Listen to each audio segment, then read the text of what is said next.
Esselamu Aleyküm ve Rahmetullahi ve Berekatuhu. Bismillahirrahmanirrahim. Elhamdülillahi Rabbil alemin. Vessalatu vesselamu ala eşrefil enbiyayı vel murselin.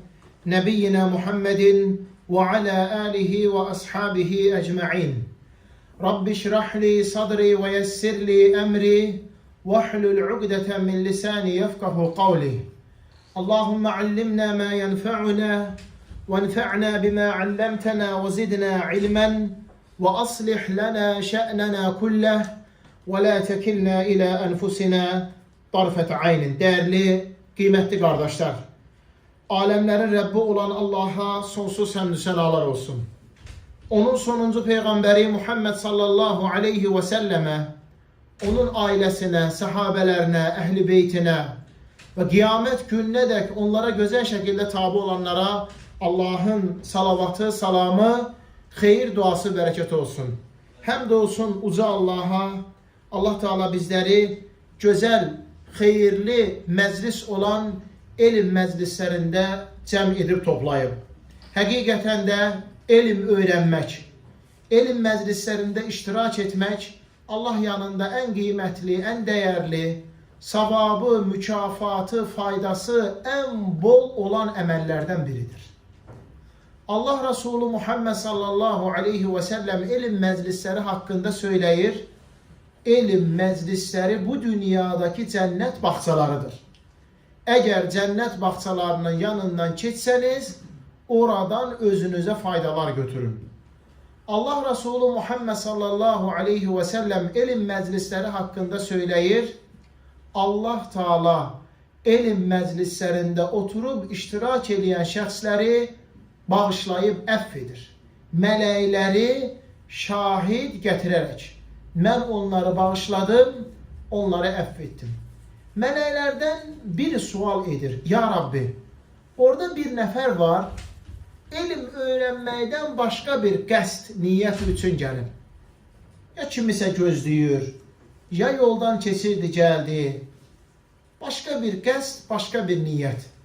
Allah Teala deyir ki, şahid olun, mən onları da bağışladım, onları da affettim. Ona göre ki, ilim meclislerinde iştirak edip, gelip gedən şəxslər ilə oturup durup yoldaşlıq edən şəxslər bədbəxt, peşman olmazlar. Allah Resulü Muhammed sallallahu aleyhi ve sellem ilim meclisleri hakkında söyleyir. Allah'ın rəhməti, əminamanlığı, sakitsiliği ilim meclislerine inip ilim meclislerine nazil olur. Uca Allah orada oturup iştirak eden şəxslərin adların səma əhlinin yanında çəkir. Allah Resulü Muhammed sallallahu aleyhi ve sellem ilim meclisleri hakkında söyleyir. İlim meclislerine mələklər gəlib iştirak edirlər. Mələklər gəlib iştirak edirlər. Gələndə də özləri ilə əlavə gətirirlər. Həmin məclisləri qanadları ilə düz səmaya qədər əhatəyə alırlar. Allah Resulü Muhammed sallallahu aleyhi ve sellem ilim məclisləri haqqında söyləyir. Kim ilim öyrənmək üçün gəlirsə, Allah Teala ona cənnətə gedən yolları asanlaşdırır. Allah Resulü Muhammed sallallahu aleyhi ve sellem ilim məclisləri haqqında söyləyir. İlim öğrenmek üçün çıxıb gələn şəxsin ayağının altına mələklər qanadların razılıq əlaməti olaraq sərirlər. Əziz cəmaət, hal-hazırda olduğumuz məclis, bu dəqiqələr, bu saatlar Allah yanında ən hörmətli, ən əziz məclislər, ən hörmətli, ən əziz dəqiqələr, saatlardır. Resul sallallahu aleyhi ve sellem buyurur, İnsan kıyamet günü Allah'ı zikretmeden geçirdiği her bir saate göre peşmançılığa çekecek. Allah'ın müvəffəqiyyətiyle bizler büyük hadis alimi Hafiz en-Nevevi rahimahullah'ın El-Erba'un fi Mebanil İslam ve Qavaidil Ahkam, İslam'ın esaslarından, hükümlerin qaydalarından bəhs edən məşhur 40 hadis kitabını oxumağa davam edirik. Keçən dərsimizdə biz 19-cu hədisə başladıq. Abdullah İbn Abbas'tan rivayet olunan Allah Resulü Muhammed sallallahu aleyhi ve sellemin əmisinin oğlu, Qur'anı en yaxşı bilen şəxs, Allah Resulü Muhammed sallallahu aleyhi ve sellemin dua edip istediği, Allah'ım onu dinde fəqih et, ona Kur'an'ın izahını öğret. Allah Resulü Muhammed sallallahu aleyhi ve sellem'den 2210 hadis rivayet etmiş salih insan Abdullah İbn Abbas radıyallahu anhuma. Deyir ki, günlerin bir günü ben Allah Resulü sallallahu aleyhi ve sellemin arkasında idim. O mənə dedi, ey oğlum, mən sənə bazı kelimeler söyleyeceğim, bazı nəsihətlər edeceğim. Allah'ı koru, Allah da seni korusun. Keçən dersimizde öğrendik. Allah'ı korumak, yani Allah'ın emirlerini yerine yetirmek, qadağan etdiyi işlerden çəkinmək. Allah'ın koyduğu həddlərə, hüdudlara riayet etmek, Allah'ın koyduğu həddləri, hüdudları aşmamaq. Belə etsək Allah Teala bizi koruyacaq. Allah'ı korusan, onu önünde, karşında taparsın. Yani uca Allah sana çok yakın olar. Senin eşiden kulağın olar, gören gözün olar, tutan elin olar, yeriyen ayağın olar. Uca Allah sana çok yakın olar. Onun emirlerin yerine yetirip qadağalarından çəkindiyin üçün. Səni sever, səni qoruyar, səni xoşbəxt edər, sənə bədbəxtçilik üz verməz. İstədikdə istədiyini verər.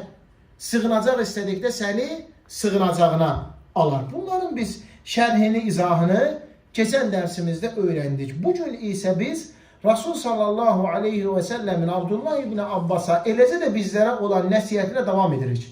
İzə səəlte fəsəlillah və izə istə'inte fəstə'in billah. İstədikdə Allah'tan istə, köməklik istədikdə Allah'tan köməklik istə. Allah Nebisi Muhammed sallallahu aleyhi ve sellem buyurur ki, istədikdə Allah'tan istə. Yani nəsə bir şey tələb edirsənsə, nəsə bir şey arzulayıb istəyirsənsə, onu verən, xəzinələri, göyləri və yerləri əhatə edən, aləmlərin Rəbbi olan Allah Subhanahu ve Taala'dan istə.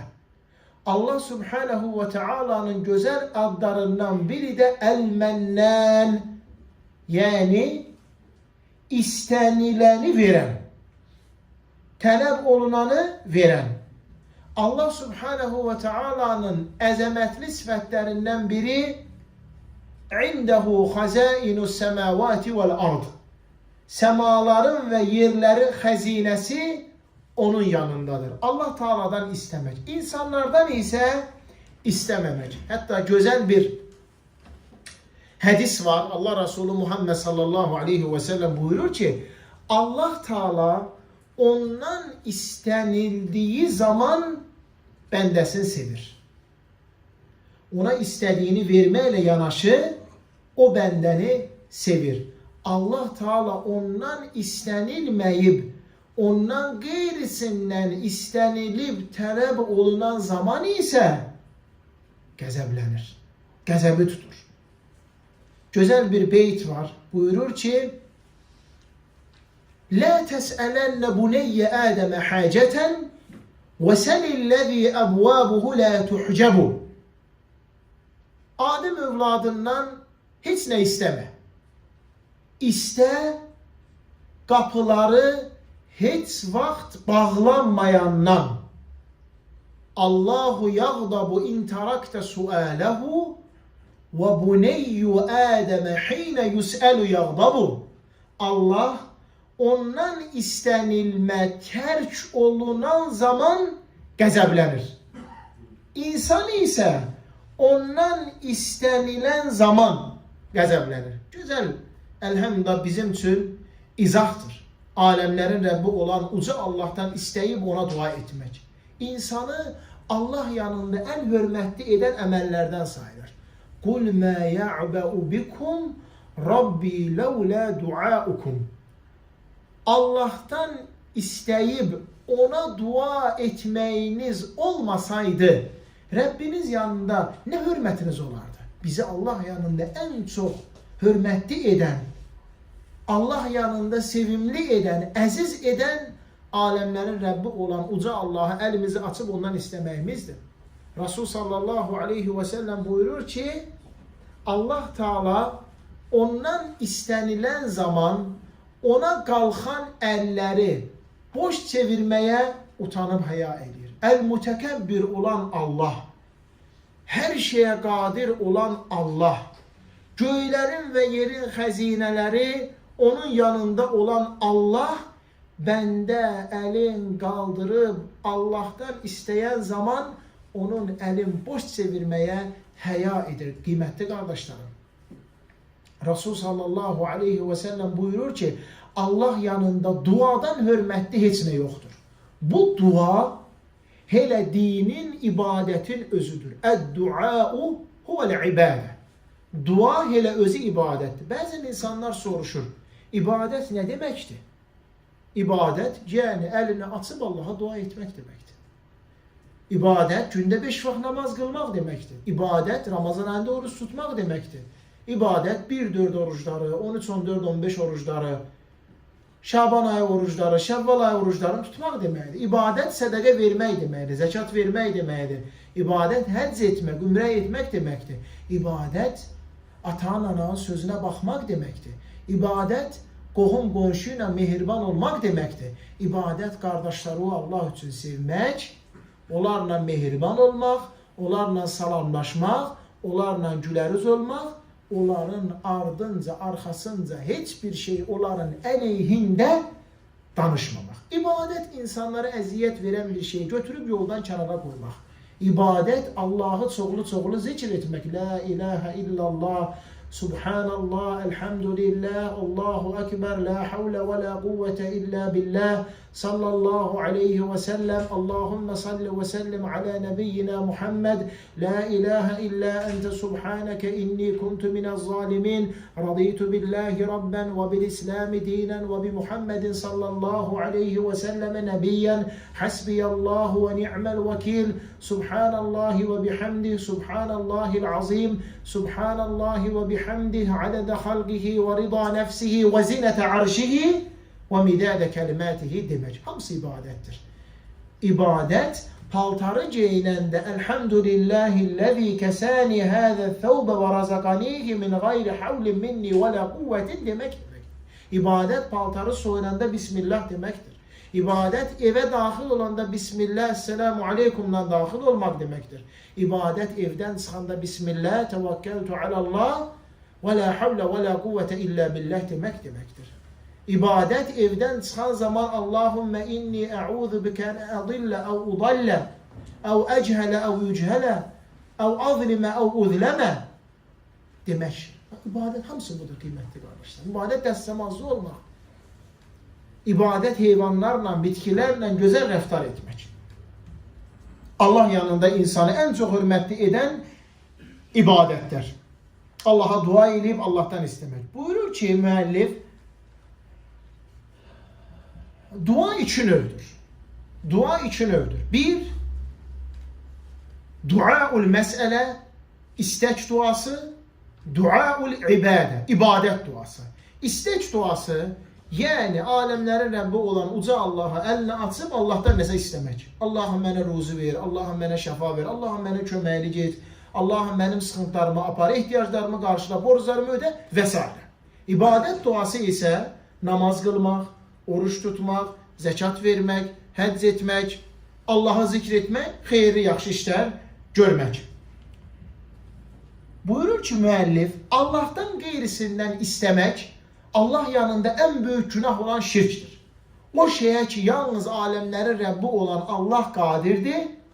Allah'tan qeyrisindən onu tələb edib istemək, Allah yanında en büyük günah, en büyük haram Allah'a şərik koşmaqdır.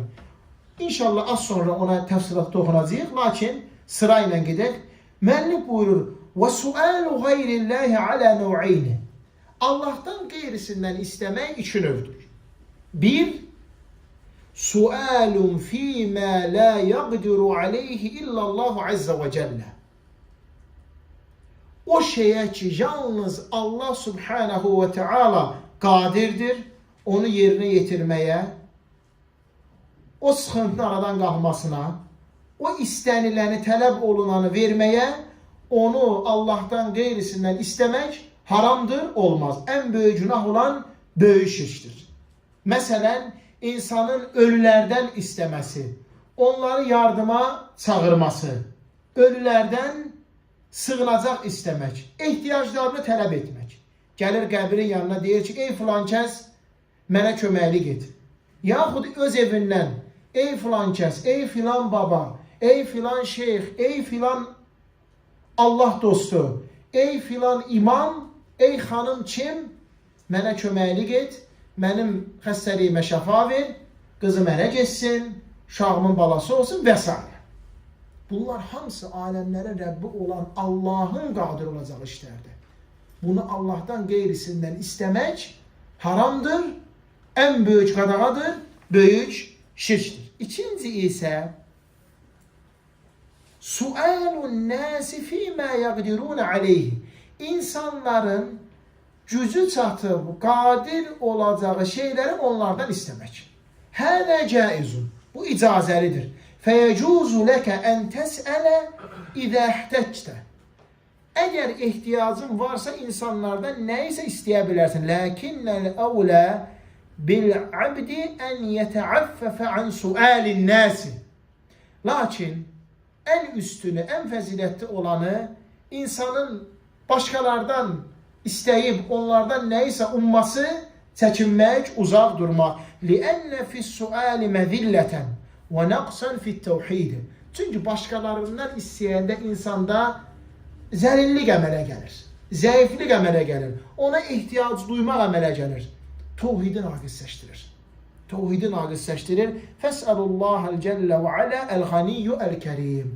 Heç nəyə ehtiyacı olmayan, səxavətli olan, aləmlərin Rəbbi olan Allahdan istə. Uca Allah buyurur, Yə əyyuhən nəsu, əntumul fuqara'u ilallahi, vallahu huvəl-ğaniyyül hamid. Ey insanlar, sizin hamınız aləmlər Rəbbi Allaha möhtaçsınız. Allah isə həmdin layiq olanı, heç nəyə ehtiyacı olmayandır. İnsanlardan onların güc çatan şeyi istəmək. Məsələn, Məmməd, gəl mənə köməklik et, bu usulu buradan götürək, qoyaq ora. Olar, icazəlidir. Qəfər, gəl mənə köməklik et, bu divarı hörək. Olar, icazəlidir. Allah Subhanahu taala buyurur ki, وَتَعَاوَنُوا عَلَى الْبِرِّ وَالتَّقْوَى. Yaxşı işlər görməkdə, Allahdan qorxmaqda bir-birinizə köməklik edin. Onlar icazəlidir. Rasul sallallahu aleyhi və səlləm buyurur ki, Vallahu fi aunil abdi mə kənəl abdu fi auni əxi. Qul qardaşının köməyində olduğu müddətdə Allah da onun köməyində olar. Lakin dediyim kimi tərk eləmək daha yaxşıdır, əgər onu özün eləyə bilirsənsə. Doğrudan ehtiyacın varsa istəmək olar, icazəlidir. Əziz qardaşlarım, həyatda olan şəxsdən nə isə istəyib, tələb etməyin özünün də 3 dənə şərti var. 1. Həmin insan sənin o tələb edib istədiyin şeyi etməyə qadir olmalıdır. Qadir olmalıdır. Stolu qaldırıb buradan ora qoymağı tələb etdiyin insan gücü qüvvəsi olmalıdır ki, bu stolu buradan götürüb ora qoya bilsin. Bina tikməkdə, divar hörməkdə köməklik tələb etdiyin insan gərək lapatkaya gücü çatsın, daşa gücü çatsın, palçığı qarışdıra bilsin, o şeyə gücü çatsın.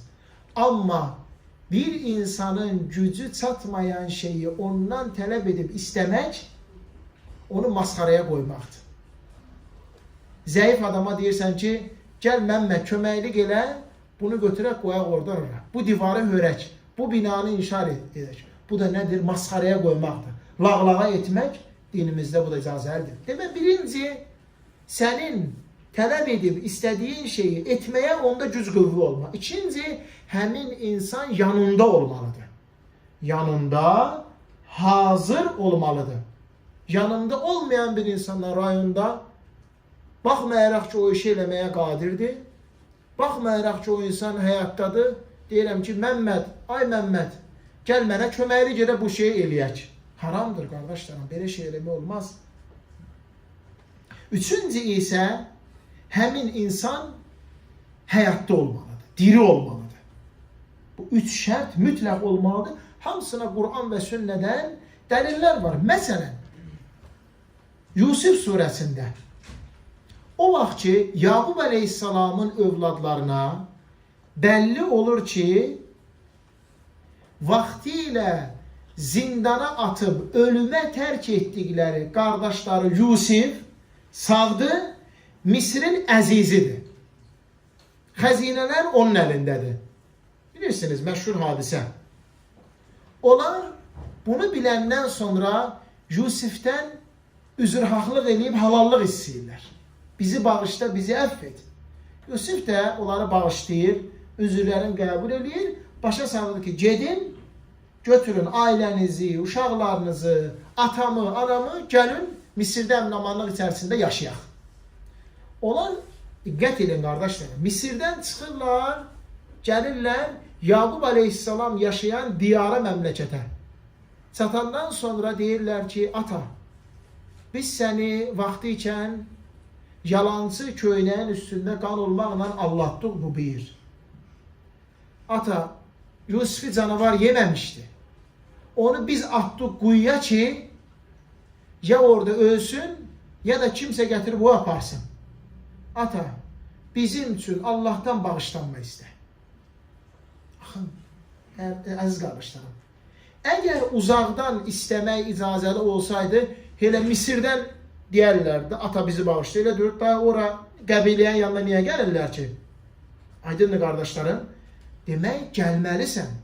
O istədiyin, o dua tələb etdiyin, o ehtiyacın qarşılanmağın istədiyin adam. Ayənin içərisində ikinci, həyatda olmalıdır həmin adam. Elə ölüdən istəmək olsaydı, Yaqub əleyhissalamdan niyə istəyirlər? Yaqub əleyhissalamın atası İshaqdan istəyərdilər. İshaqın atası İbrahim əleyhissalamdan istəyərlər. Ən əzəmətli 5 peyğəmbərdən biridir. Xalilullahdır.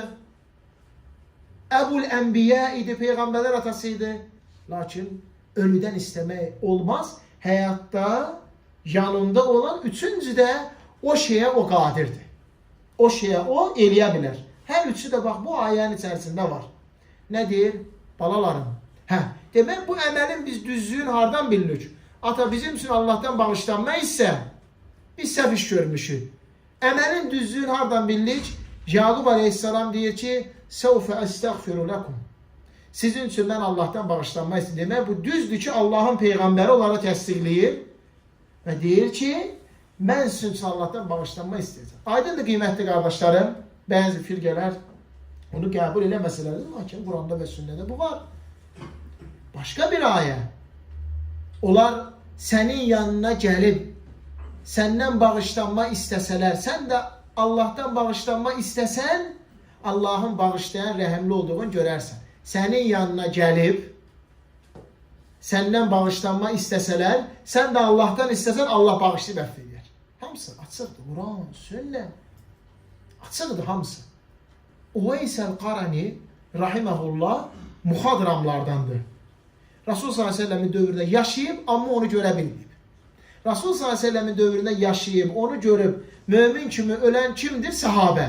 Amma Rasul sallallahu aleyhi ve sellemin dövründə yaşayıb, mömin kimi həyat sürüb, ölüb, amma onu görə bilməyən muhadram.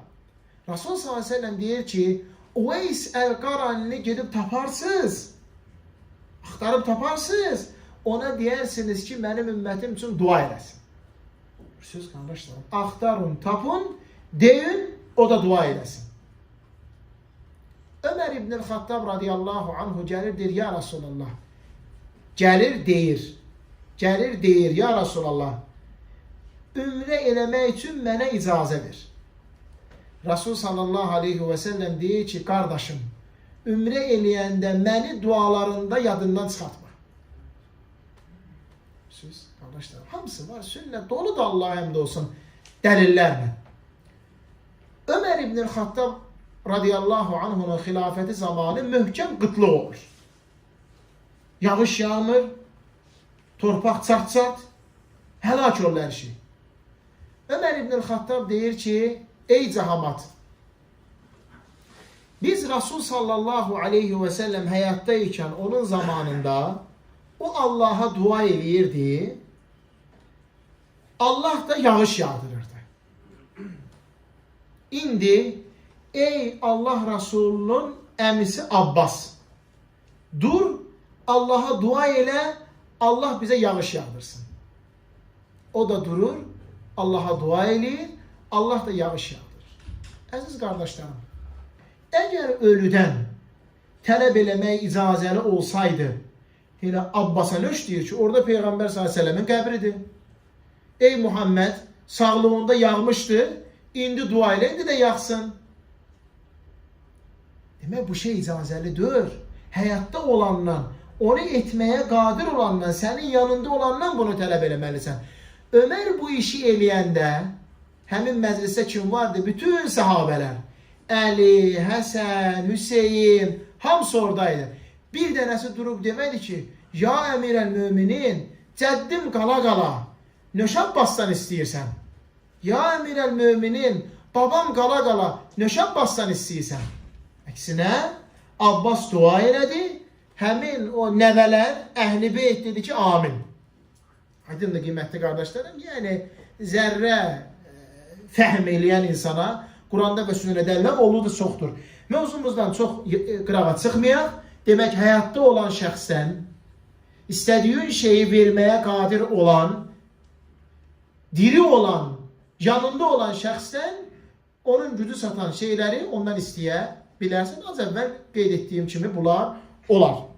Allah subhanahu və teala hər gecə dünya səmasına inir. Axır 3də 1-ə qədər qalır və deyir ki, məndən istəyən varmı, onun istədiyini verim. Məndən sığınacaq varmı, onu sığınacağımı alın. Məndən bağışlanma istəyən varmı, onu bağışlayın. Aləmlərin Rəbbi olan uca Allahdan istəyib ona dua etmək. Allah Teala buyurur ki, وَإِذَا سَأَلَكَ عِبَادِي عَنِّي فَإِنِّي قَرِيبٌ. Bəndələrim səndən mənim haqqımda soruşsalar, mən həqiqətən də onlara yaxınam. Ucibu da'vətə da'i izə da'an. Mənə dua edib istəyənin duasını elə dua etdiyi vaxt qəbul edərəm. Allah Teala buyurur ki, وَأَنَّ الْمَسَاجِدَ لِلَّهِ فَلَا تَدْعُوا مَعَ اللّٰهِ أَحَدًا. Həqiqətən də məscidlər Allahındır. Allahla yanaşı heç kimə dua etməyin. İstədikdə Allahdan istə, dua etdikdə Allaha dua et, köməklik istədikdə Allahı köməyə çağır. Qoy o Allahdan qeyrilərin köməyə çağıran, övlad istəyən, ruzi istəyən, şəfa istəyən şəxslər bu ayələri özünə ibrət götürsünlər. Haqqa gəlsinlər. Nə qədər ki mühlət diyarındadırlar, Allah subhanahu və teala'ya tövbə etsinlər. Vallahi günahda ısrarcı olmaq, şirkdə xüsusilə də ən əzəmətli, ən böyük günahdır. Bircə dənə Quran və sünnədə, əhl-i beytin yolunda, salih sələflərin yolunda dəlil, ispat yoxdur ki, Allahdan başqasından nəsə istəmək olar. Əksinə dəlillər, isbatlar, sübutlar var ki, Allahdan başqasından istəmə. Sonra buyurur, köməklik istədikdə isə Allahdan köməklik istə. Köməklik istəmək, yəni bir insandan yardım ummaq, ondan tələb etmək. Allah Teala buyurur ki, İyyəkə nə'budu və iyyəkə nəstə'in. Biz yalnız sənə ibadət edir və yalnız səndən köməklik istəyirik. Və köməklik istəmək də ibadətin növlərindən biridir. Ona görə ki, Allah subhanahu və teala bu ayədə İyyəkə nə'budu və iyyəkə nəstə'in ayəsində biz yalnız sənə ibadət edir və yalnız səndən köməklik istəyirik. Atafəhə aləl-ibadəti min atfil xas aləl-əm lihtimami bihə. Xüsusi olan bir ibadəti ümumi olan bir ibadətə birləşdirir, atf eləyir. Səbəb bu işin nə qədər ehtimam göstəriləsi, diqqət, fikir veriləsi bir iş olduğunu bildirmək üçün. Nə nedir? İyyəkə nə'budu və iyyəkə nəstə'in. İbadət ümumidir. Allah'ım biz sənə ibadət edirik və səndən köməklik istəyirik. Sonra onların içərisində bir xüsusi ibadət çıxartdı. O da nədir? Allah'tan köməklik istəmək. Səbəb ona daha çox insanlar fikir versinlər. Allah'tan daha çox köməklik istəsinlər. İllə fəhuvə nəv'un minəl ibadət. Ona görə ki, o ibadətin növlərindən biridir. Dəyərli qardaşlarım, Allah'tan köməklik istəmək, eyli ilə Allah'tan bir şey istəmək kimi iki növə bölünür. Birinci, o şeyə ki, yalnız Allah subhanahu ve teala qadirdir. O şeyə ki, yalnız Allah subhanahu ve teala köməklik etməyə onun güc çatır, o Allah'tan istənməlidir. Allah'tan başkasından istemək olmaz. Haramdır. En büyük günah olan şirktir. Allah'ın qadir olduğu köməkliyi Allah'tan başkasından istemək en büyük günah olan şirktir. En büyük zulüm, en büyük haramdır. Ama insanların köməklik etməyə gücü alacağı şeyi, insanların köməklik etməyə qadir olacağı şeyi onlardan istemək icazəlidir. Az əvvəl dediyimiz kimi, Məmməd mənə köməklik elə, bu daşları oradan bura daşıyım. Məmməd mənə köməklik elə, bu evi tikim. Əl-Maidə surəsi 3-cü ayə buna dəlildir. Yaxşı işlər görməkdə və Allahdan qorxmalı bir də köməklik eləyin. Həmçinin Rasulullah s.ə.v-in hədisi, qul qardaşının köməkliyində olduğu müddətcə Allah da onun köməkliyində olacaqdır. Dəyərli, əziz, qiymətli qardaşlarım. Burada kifayətlənəyim. Allahın müvəffəqiyyətinə hədis uzundur.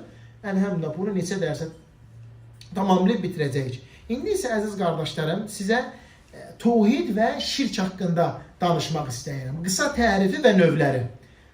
Tövhid Allahı ibadətdə təkləşdirmək deməkdir. Qələmi, dəftəri olanlar qoy bu tərifləri yazsınlar. Tövhid Allahı ibadətdə təkləşdirmək deməkdir. Qısa tərifi. Geniş tərifi isə tövhid uca Allahı rububiyyətində, uluhiyyətində, gözəl adlarında və uca sifətlərində təkləşdirmək deməkdir. Tövhidin 3 növü var. Rububiyyət tövhidi, uluhiyyət tövhidi, asma və sifət tövhidi. Rububiyyət tövhidi Allah'ın görmüş olduğu işlərdə kulun Allah'ı təkləşdirməsinə deyilir. Allah'ın görmüş olduğu işlərdə kulun Allah'ı təkləşdirməsinə deyilir. Allah subhanahu ve teala'nın görmüş olduğu işlər yaratmaq, ruzu vermək, həyat bəxş etmək, öldürmək, işləri idarə etmək, işləri sahmana salmaq, bütün kainatı ruzləndirmək, xəstələnə şəfa vermək, hamısı Allah'ın görmüş olduğu işlərdir. Bu işlərdə bəndə gərək Allah'ı təkləşdirsin. Yalnız Allah'tan ruzu istəsin. Yalnız gözəl Allah'tan, gözəl həyat uca Allah'tan istəsin. Xeyirli ölümü yalnız uca Allah'tan istəsin. İşlərin sahmana düşüb, gözəlləşməyin aləmdən Rəbbi Allah'tan istəsin. İkinci növü uluhiyyət tövhidi. Buna ibadət tövhidi deyilir. Tərifi, kulun özünün görmüş olduğu işlərdə uca Allah'ı təkləşdirməsi. Kulun özünün görmüş olduğu işlərdə, yəni namaz qılmasında ancaq Allah'a namaz qılması, oruç tutmasında ancaq Allah'a oruç tutması, sədəqə zəkat verməsində ancaq Allah üçün sədəqə zəkat verməsi, həcci ümrəni ancaq Allah üçün etməsi, duanı ancaq Allah'tan istəməsi, köməkliyi ancaq Allah'tan tələb etməsi, Allah'a ibadətdə təkləşdirmək. Ad və sifətlər tövhidi isə Allah Taala'nı onun gözəl adlarında və uca sifətlərində təkləşdirmək. Qiymətli qardaşlarım, tövhidin bu növündə riayət edib tabi olmamız gərəkən 7 qayda vardır. 1. Allah'ın adları var. 2. Allah'ın adlarının hamısı gözəl adlardır. وَلِلَّهِ الْأَسْمَاءِ الْحُسْنَى Allah'ın gözəl adları var. 3. Allah'ın sifətləri var. 4. Allah'ın sifətlərinin hamısı ucadır, kamillik sifətləridir. 5. Allah'ın adları və sifətləri ancaq və ancaq Kur'an və sünnədən götürülür. Kur'an və sünnədən kənar heç nədən Allah'ın adları və sifətlərini götürmək olmaz. 6. Allah'ın gözəl adların və uca sifətlərin inanıb, etiqad edib, təsdiqləyən zaman heç birini inkar etməməliyik, bir dənəsin belə. Birini inkar etsən, hamısını inkar etmək kimidir. Birini qəbul etməsən, hamısını qəbul etmək kimidir. 7. Allah'ın gözəl adların və uca sifətlərin inanıb etiqad eləyən zaman özümüzdən məna verməməliyik. Özümüzdən izah şərh verməməliyik. Allah'ın əli, yəni qüdrət əli. Canım əlində olan Allah, yəni canım qüdrət əlində olan Allah. Hamısı o qüdrət əlavələrdir. Allah arşın üzərinə istiva edib, yəni Allah arşı öz hakimiyyəti altına alıb. Əstəğfurullah, sanki arş kimiz hakimiyyətində idi. Allah Teala neçə gün, neçə gecə o ilə döyüşdü, müharibə elədi, onu aldı hakimiyyətindən. 8. Allah Teala'nın gözəl adların və uca sifətlərin inanıb etiqad edən zaman keyfiyyət verməməliyik. Necəliyinə getməməliyik. Allah arşın üzərinə necə istiva edib? Ey İmam Malik! İmam Malik deyir ki, el-istiva'u ma'lum. Allah'ın arşa istiva etməsi məlum, bilinən bir şeydir. Kur'an'da, sünnədə var. Vel-keyfu meçhul. Keyfiyyəti isə bilinmir, məchuldur. Bilmirik necə olub. Vel-imanu bihi vacibun. Buna iman gətirmək fərz və vacibdir. Ve-sualu anhu bid'atun. Bu haqda sual vermək bid'ətdir, haramdır. Bunu çıxardı məhcisdən, bu adam bidət əhlidir. Qovurlar gedir. Aydındır qardaşlarım, keyfiyyət bilmirik. Sonra gəlir 9-cu eləmi? 9-cusu isə Allah'ın gözəl adların, uca sifətlərin inanıb etiqad edən zaman bənzətmirik. Oxşatmırıq. Allah'ın əli var, var. Kur'an'da və sünnədə var. İspat eləyirik. Amma məxluqatın əli kimi demək olmaz, haramdır. Allah səmadadır, bəli. Filan şeyin səmada olmağı kimi əstəğfurullah, bənzətmək olmaz. Bu tövhidlə əlaqəli bizim etiqadımız. O ki qaldı şirk. Şirk Allah yanında ən böyük günahdır. Tövhid Allah'ın əmr etdiyi ən uca, ən mühüm, ən böyük fərzdir. Ə'zamu mə əmərallahu bihi ət-tevhid. Allah'ın əmr etdiyi ən əzəmətli əmri tövhiddir. Allah'ı ibarət təkləşdirmək. Və ə'zamu mə nəhə anhu əş-şirku və huvə da'vatu qayrihi ma'a. Ən əzəmətli haram qadağa isə şirkdir. Yəni Allah'la yanaşı kiməsə ibarət edib kiməsə dua etmək. Şirk budur. Şirk Allah'la yanaşı kiməsə dua etmək, Allah'la yanaşı kimdənsə nəsə istəmək, Allah'la yanaşı kiməsə ibarət etmək. Allah Teala şirki qadağan edir. Allah Teala razı deyil ki, onunla yanaşı kiməsə dua olunub, kiməsə ibadət olunsun. La melekun muqarrabun və la nebiyyun mursalun. İstər Allah'a yaxın olan mələk, istərsə göndərilmiş bir peyğəmbər. Allah'la yanaşı ona dua etmək, ondan istəmək olmaz. Kifayətdir Kur'an'da və sünnədə buna dəlillər. Şirk iki növdür. Böyük şirk, kiçik şirk. Böyük şirk Allah'tan başqasından köməklik istəmək. Ey filan kəs mənə köməklik et. Allah'tan başqasından şəfa ummaq. Ey filan kəs mənə şəfa ver. Yaxud ey daş mənə köməklik et. Ey ağac mənə köməklik et. Ey daş mənə şəfa ol. Ey ağac mənə şəfa ver. Allah'tan başqası istəmək böyük şirkdir.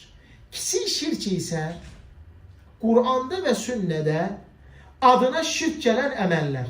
Məsələn, Allah'tan başqasına and içmək kiçik şirkdir. Allah və sən sayəndə bu iş belə oldu.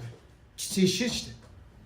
Kişi gəlir deyir, ya Resulallah, Allah və sən istəsən, Peyğəmbər s.ə.v deyir ki, sən məni Allaha şərik qoşursan, Allah sonra sən istəsən. Göydə Allah, yerdə sən olmasın, bu iş alınmaz. Kiçik şirkdir. Göydə Allah, sonra yerdə sən həkim, balam şəfa tapdı, sağaldı, Allaha şükürlər olsun. Riya kiçik şirkdir, amma böyük şirkə çəkilə bilər. Aydın oldu ki, böyük şirk ən böyük günahdır, insanı İslamdan çıxarda bilər. Kiçik şirk isə ən böyük haramlardandır, ən böyük qadağalardandır. Bunların ikisinin arasında değerli kardeşlerim 4 ya 5 fərq var. Bunu da oxuyaq, ondan sonra dərsimiz bitsin. Buyurur ki alimlər, tucadu iddatu furuqin beynəş-şirkil əkbər vəl-asğari. böyük şirklə kiçik şirk arasında xeyli fərqlər vardır. Bunlardan birincisi, ənnə şirkəl əkbərə la yəğfirullahu li sahibihi illə bit-tövbə. Böyük şirkin sahibini Allah ancaq ondan bağışlanma istəyib tövbə etməklə bağışlayır. Və əmməl əsğar fəqad uxtulifə fihi. Kiçik şirkdə isə alimlər ixtilaf edib. Deyiblər ki, innəhu təhtəl məşiyyə. Bəzi alimlər deyirlər ki, Allahın istəyi altındadır. Və qilə innə sahibəhu izə mətə fələ buddə ən yuəzzibəhullahu aleyhi lakin la yuxallədu finnəri. Allahın istəyi altındadır. Ya Allah subhanət hala onu bağışlayacaq öz rəhməti ilə birbaşa qoyacaq cənnətə, ya da ədaləti ilə etmiş olduğu şirkin müqabilində əzab görəcək, amma sonda cənnətə qoyulacaqdır. İkinci, ənnə şirkəl əkbara muhbitun li cəmi'il ə'məl. Böyük şirk bütün əməlləri puç edir. Məsələn, namaz qılırsan, oruç tutursan, amma qurban kəsəndə Allahdan başqa adından kəsirsən. O bütün namazı, orucu, həc hamısı gedir. Əmməl asğar fələ yuhbitu illəl əmələl-ləzi qarənəhu aləl qavlir racih. Kiçik şirki isə üstün olan görüşə görə ancaq içərisində olan əməli puç batil edir. Üçüncü, böyük şirkin sahibi İslam dinindən çıxır. Kiçik şirkin sahibi isə İslam dinindən çıxmır. Olur böyük günah sahibi, amma İslam dinindən çıxmır. Fəl-müşriku şirkən əsğara yu'aməlu muamelətəl musliminə. Kiçik şirk qoşan müsəlman kimi muamələ olunur. Yəni, kəssigi yeyilir, ondan sonra onun mirası götürülür. Öləndə yuyulub, kəfənlənib, onun üçün cənazə namazı qılınır, müsəlmanların qəbirstanlığında bastırılır. Dördüncü, böyük şirkin sahibi əbədi cəhənnəm odunda qalır. Böyük şirkin sahibi əbədi cəhənnəm odunda qalır.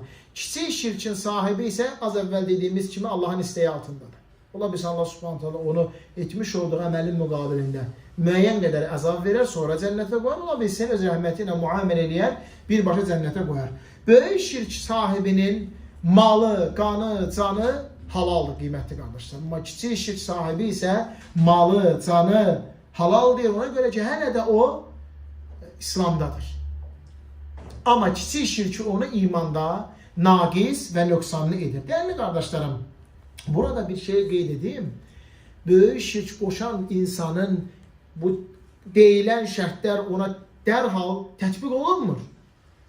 İnsan o vaxt ki, böyük şirk qoşub ona əbədi cəhənnəm halal olur, bir, ona haqq hüccət çatır, onda olan maniyələr şübhədən aradan qalxır, ona elm əhli, alimlər haqqı, hüccəti bəyan edir, onda olan şübhələr, təvillər, yozumlar qalxır, bundan sonra o yenə də israr eləsə, davam eləsə buna və bu halda Allahdan bağışlanma istəməyib, tövbə etmədən ölərsə, artıq onun ahirəti təhlükə altındadır, qiymətli qardaşlar. Aydındır? Haqqın ona çatması, ona bəyan olunması, ona açıqlanması lazımdır. Elmlə, hikmətlə, gözəl övd nəsiyyətlə Allahdan başqasına dua etmək olmaz, Allahdan başqasına qurban kəsmək olmaz, Allahdan başqasından köməklik istəmək olmaz, izah eləyib, açıqlayıb demək. Bunun müddəti nə qədər dəvət eləməyə imkan var, o qədər. 50 il imkanım var, 50. Nuh aleyhissalam 950 il dəvət etdi. Rasul sallallahu aleyhi və səlləm 13 il təkcə buna dəvət etdi. Sən də dəvət elə, başa sal öyrət. Amma onun hökmü, amma ona şəri qanunların tətbiq olunması, bu nə mənim işim deyil, nə elm tələbəsinin işi deyil, nə də alimin, üləmanın işi deyil. Bu, şəriət, qazı, əmir sahibinin işidir. Bizim üzərimizə düşən sıravilərin, onun o əməlin qəlbimizdə də olmuş olsa inkar eləmək. Elm əhli, dəvətçi, müəllimlər onu elmlə, dəlillə, sübutla dəvət edib başa salmaq. Amma əmir sahibləri isə ona hökmü tətbiq edə bilən insanlar. Aydındır qiymətli qardaşlarım, bugün baxan zaman müsəlman aləmində, ölkələrində ən çox hökm sürən şey cəhalətdir. Şeyh Muhammed ibn Salih el-Hüseymin rahimahullah danışır ki, o böyük şirkə cahilliyi üzür görür. Buyurur ki, bugün məmləkədən kənarda, müsəlman ölkələrində elə zəlalət dəvətçiləri var ki, insanlara əşhədü ən la ilahə illallah, əşhədü ən Muhammedən Rasulullah dedin, oldu müsəlman. Apar filan pirdə qurban kəs. Filan şeyxin adına nəzirdir və s. Baxmayaraq ki, bu əməllər insanı İslamdan çıxardan əməllərdir, lakin o şəxs gözün açıb belə gördüyünə görə, İslamı belə bildiyinə görə, ona haqq belə çatdığına görə o adam üzürlüdür. O adam cahildir, qiymətli qardaşlar. Baxan zaman bugün İslam aləmində zəlalət dəvətçiləri çoxdur, yoxsa haqq dəvətçiləri? Zəlalət dəvətçiləri. Bütün müsəlman ölkələrin bir yerə yıxsan, 10 ya 15 dənə həqiqi sələfi, əhlüsünnə vəl cəma alimləri var. Amma zəlalət dəvətçiləri elə hər ölkədə yüzlərdir. Rafizisi, sufisi, hamısı, quburisi, hamısı var. Aydın da qiymətli qardaşlar, bütün ölkələrdə bu var. Hər müsəlman ölkəsində yayılırlar. Həmin o zəlalət dəvətçilərlə səbəb olur, insanlar o şeylə gedir düşür, şirkə ən böyük günah olan, Allahın bağışlamadığı əmələ. Allah subhanahu teala Kur'an-ı Kerim'de buyuruyor ki وَمَا كَانَ اللّٰهُ مُعَذِّبَهُمْ وَاَنْتَ ف۪يهِمْ Sen Allah'ın içerisinde olduğun müddetçe Allah Teala onlardan azap etmez ve Allah'tan bağışlanma istediği müddetçe Allah onları azapla. Başka bir ayet ise buyurur ki Allah cahilce onların etmiş olduğu əməlləri onlardan kifayət qədər dəlillər var, qiymətli qardaşlarım. Hətta əvvəlki ümmətlərdə də cəhalət şirk olur. İsa Aleyhisselam'ın havariləri, onun dərsində oturan, ondan elm alan, günlərin bir günü deyilir ki, ey İsa, Allah bizə göydən süfrə indirməyə qadirdir mi? İsa Aleyhisselam deyir, tələbələriyə qiymətli qardaşlarım. O nə sözdür yəni? Bu cahilcə bir sözdür.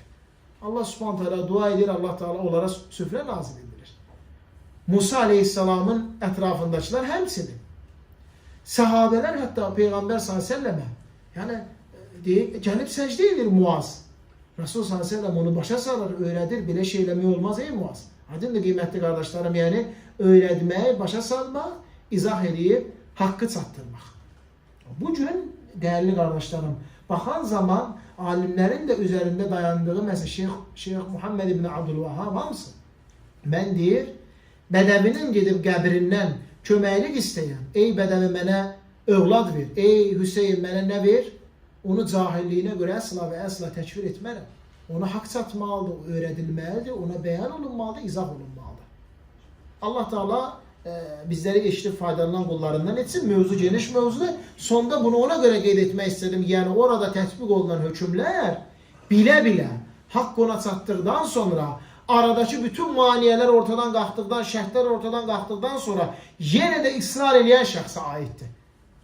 Bunu da sonda kim deyir? Son sözü qazı, əmir sahibi. Allah Teala hamınızdan razı olsun. Uza Allah bizləri eşitib, başa düşüb, faydalanan, ən gözəlinə tabi olan qullarından etsin. Amin.